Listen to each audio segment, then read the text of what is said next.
একো নাই যা জুবিন আকৌ এবাৰ লিখি দে একেটা গানকে দুবাৰ লিখিব পাৰি নেকি সেদিনাবা কি লিখিছিলি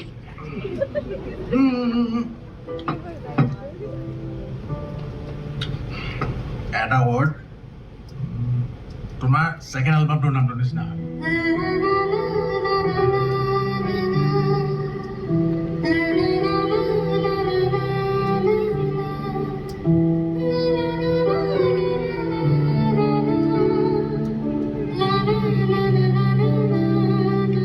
Na na na na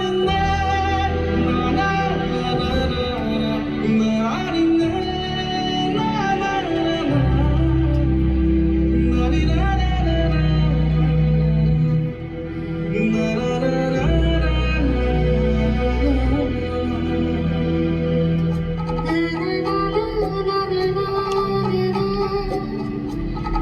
na